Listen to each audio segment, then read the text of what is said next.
안녕하세요. PCN777 마프 포스트 모디피케이션 헥사오닉 애시드 도입 후 소수성 분자의 인지 실험에 대해서 발표할 화학과 김연재입니다. 먼저 본격적인 실험에 들어가기 전 마프와 이번 실험의 주인공인 PCN777에 대해 간략하게 설명하겠습니다. 마프는 메탈 오르가닉 프레임워크스의 줄임말로 금속 이온 또는 클러스터와 유기리간드가 배의 결합을 통해 연결된 다공성 결정 물질입니다. 마프는 금속 혹은 리간드의 종류를 달리하여 골격 구조와 기공의 크기, 호스트, 게스트 사이의 상호작용 등을 다양하게 디자인할 수 있습니다. 따라서 이러한 특징을 이용해서 마프는 가스 저장, 분리, 흡착제, 센서 및 촉매 등 다양한 분야에 적용되고 있습니다. PCN777은 그중 메조 다공성의 지로코늄 마프입니다. 베타 크리스토발라이트 타입 구조를 가지며 6 Connected 지로코늄 6 클러스터와 TATB의 오르가닉 링커의 결합으로 구성됩니다. 현재까지 발표된 지로코늄 마프 중에서 PCN777이 가장 큰 KG와 기공 부피를 갖는 것으로 밝혀졌습니다.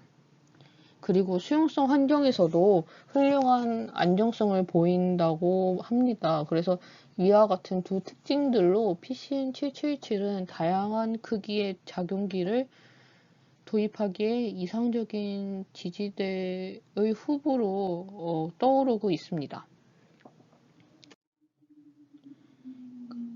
포스트 센서링 모디피케이션 PSM은 이미 합성된 마프에 기능성을 갖는 작용기를 부착하여 마프의 화학적 구조를 변경하는 방법입니다. 이는 더 향상된 기능, 예를 들면 기체 흡착 능력, 효소 활성 능력 등을 갖는 새로운 마프를 개발할 때 이용됩니다. PSM에는 두 가지 방법이 있는데 이번 실험에서는 펑셔널 앵클스를 이용해서 메탈 노드에 부착하는 방법을 사용합니다. 본 실험의 목표는 PCN777을 합성하고 PSM을 통해서 헥사노에이트를 도입한 후 수분 흡착을 하여 기공의 소수성 정도를 확인하는 것입니다. 그럼 지금부터 본격적인 실험 과정에 대해서 설명하겠습니다. 첫 번째로 PCN777의 유기리간드를 구성하게 될 H3TATB를 합성하였습니다. 트라이플루오로메세인서포닉 애시드와 파라톨루나이트레이트를 이용하여 다음과 같은 트리아진의 톨루엔 세 분자가 붙은 구조의 합성물을 만들었습니다. 그 후 증류수 냉동 아세톤으로 워싱을 하고 재결정 필터레이션을 하면 옆의 사진과 같이 하얀 솜 같은 합성물을 관찰할 수 있습니다. 이전 과정에서 얻은 합성물을 acetic acid, sulfuric acid, acetic anhydride에 조금 녹인 크로미움 트리옥사이드와 함께 넣고 하루 동안 산화 반응을 진행 후 침전물을 소듐 하이드록사이드를 통해서 중화시킵니다. 그 후 필트레이션 재결정, 다시 워싱, 필트레이션 건조 과정 등을 거치며 사진과 같은 상아색을 띠는 고체 가루를 얻을 수 있습니다. 이 고체 가루가 바로 유기리간드가 될 H3TATB입니다. 두 번째로 소볼 서머 리액션을 통해 PCN777을 합성하였습니다.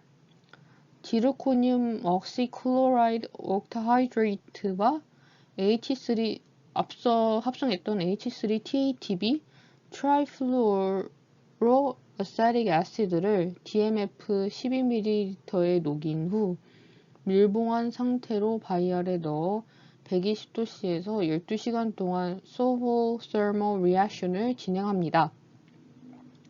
그 후 센트리퓨지, 워싱의 단계를 거친 후 건조시키면 사진과 같이 흰색의 PCN777 결정을 관찰할 수 있습니다. 아래의 식은 전반적인 반응식이고 밑에는 또 PCN777의 화학식이 써여 있습니다. 세 번째로 PSM을 통해 헥사노익 애시드를 PCN777에 도입하였습니다. 헥사노이트의 카복실레이트가 PSM에서 펑셔널 앵커 역할을 합니다. 지로코늄 6 클러스터에서 포텐셜 앵커링 사이트인 터미널 OH 하나, H2 하나가 카복실레이트로 치환되면서 헥사노이트가 이 그림처럼 도입이 됩니다.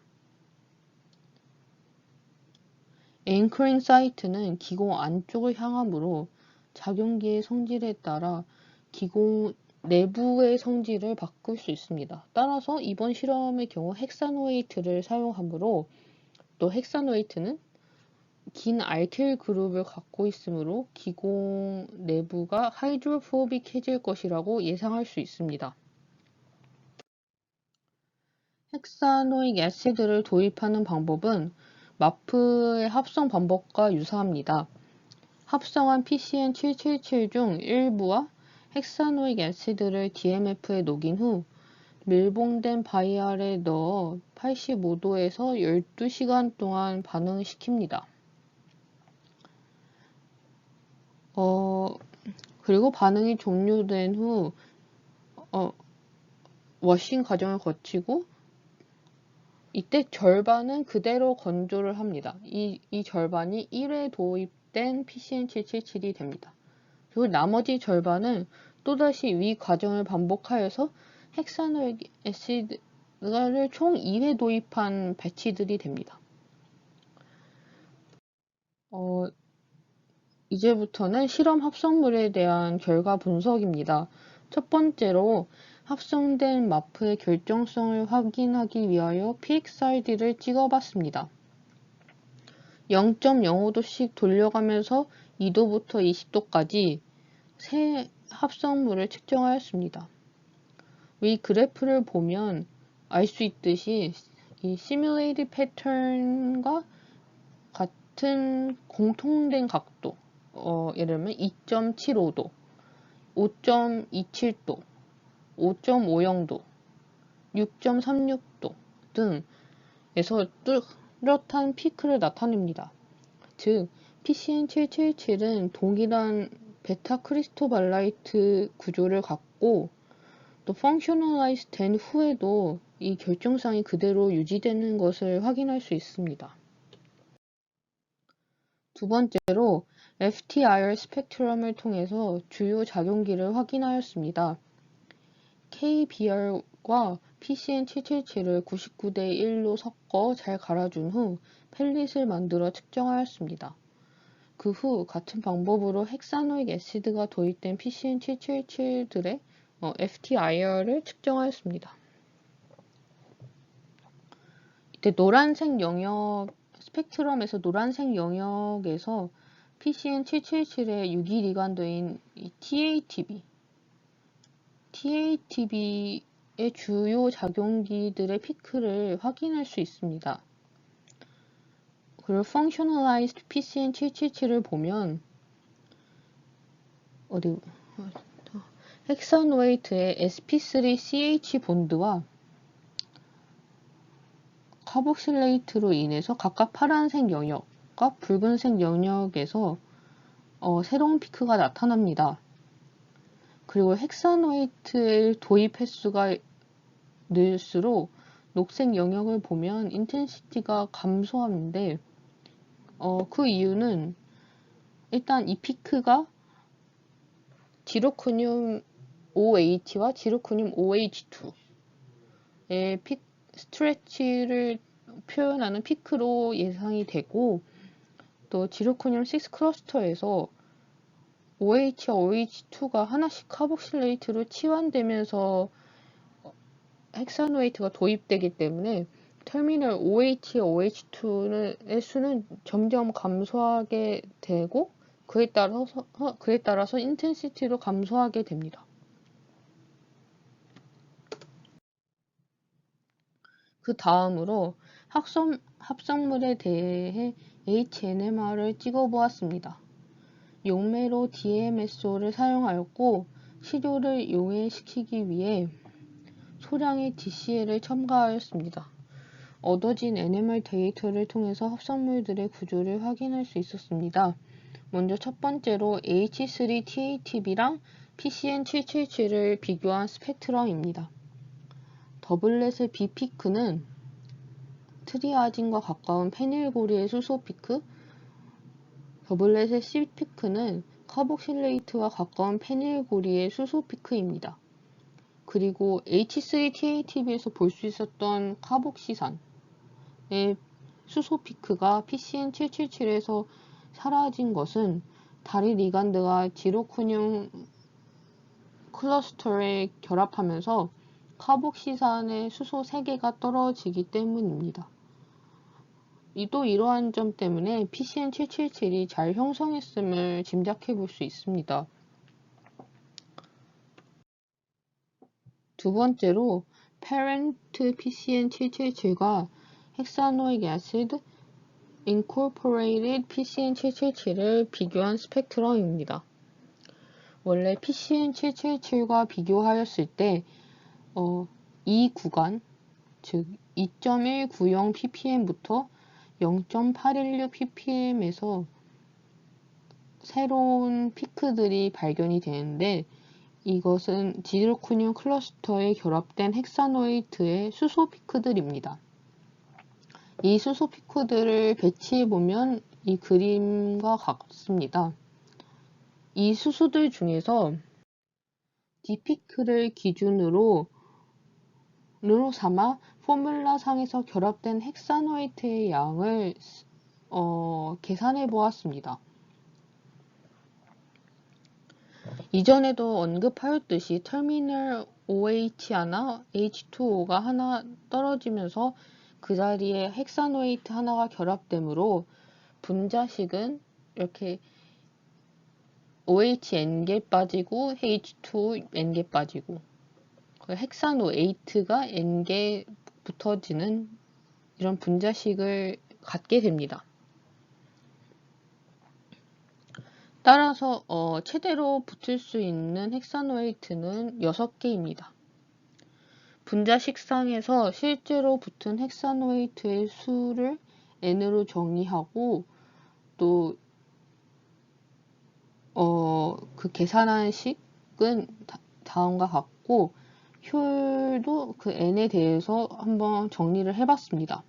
그래서 각 PCN777 그 합성물들의 인테그레이션 값을 여기에 넣어서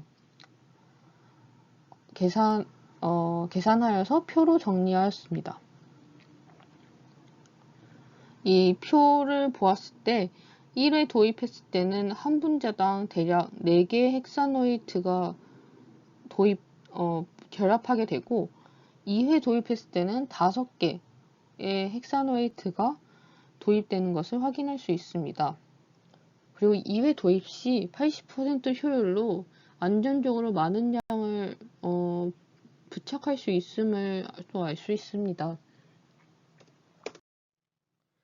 마지막 분석 결과는 TGA 그래프입니다. 공기 분위기에서 온도를 분당 5도씨에서 5도씩 25도씨에서 700도씨까지 올리면서 시료의 질량 감소를 측정하였습니다. 먼저 PCN777의 경우 크게 두 감소 구간이 있습니다. 첫 번째 감소 구간은 솔벤트의 증발과 지루코늄 6 클러스터의 H2O의 제거로 인한 질량 감소 구간입니다. 두 번째 감소 구간은 리간드인 TATB 산화로 인한 질량 감소 구간입니다. 잔여물로는 지루코늄 다이옥사이드만 남게 됩니다. 따라서 마프의 구조가 무너지는 디컴포지션 온도, 그러니까 두 번째 감소 구간부터 말하는 거겠죠. 는 480도로 PCN777은 높은 열적 안정성을 갖고 있습니다. 그리고 2차 질량 감소 구간과 잔여물 무게를 이용하여 금속과 리간드의 몰럴 레이쇼를 구해보면 1대 0.304로 분자식을 바탕으로 구한 1대 0.33이랑 수치가 비슷합니다. 다음은 Functionalized PCN777의 TGA 그래프 경향입니다. 헥사노이트가 도입된 후에는 총 3개의 감소 구간이 보입니다. 첫 번째 감소 구간은 이전과 같이 기공 내부의 용매가 증발하는 구간인데 헥사노이트 도입 이후로 기공의 사이즈가 작아져서 더 적은 양의 솔벤트가 증발되는 것을 그래프를 통해 볼 수 있습니다. 그리고 새로 나타난 구간은 두 번째 감소 구간으로 기공 안쪽을 향해 도입된 헥사노이트의 산화가 이루어진 구간입니다. 이론적으로는 헥사노이트가 도입된 PCN777이 금속에 대한 유기물의 비율이 높으므로 제가 계산해 봤을 때는 1대 1.54, 1대 1.064 비율이 나왔는데요. 따라서 마지막 단계 레지두가 PCN777보다 더 적은 수치가 나와야 합니다. 하지만 지금 보여지는 그래프에서는 물론 수치적으로는 적지만 비등비등해 보입니다. 그리고 개형도 불분명합니다. 하지만 일단 HNMR에서 구조 조성을 확인할 수 있었으므로 일단은 시간 관계상 넘어갔습니다. 다시 정리를 하자면 본 실험의 주요한 목표는 PCN777을 합성하는 것, 포스트 신세틱 모디피케이션을 통해서 헥사노이트를 PCN777에 도입하고 이 둘을 분석하는 것입니다. 분석한 결과 Parent PCN777과 Functionalized PCN777은 같은 결정상을 가지고 있습니다. PSM 테크닉은 또 마프의 결정상 주 골격을 보존한 채 진행된다는 점을 또한 알 수 있었습니다. 그리고 적분값을 통해서 헥사노이트를 2회 도입하는 방법이 훨씬 더 많은 양의 헥사노이트를 부착한다는 점도 알 수 있었습니다. 분석 중 TGA 데이터는 불분명하므로 다시 합성 후 재분석이 필요하다고 생각됩니다.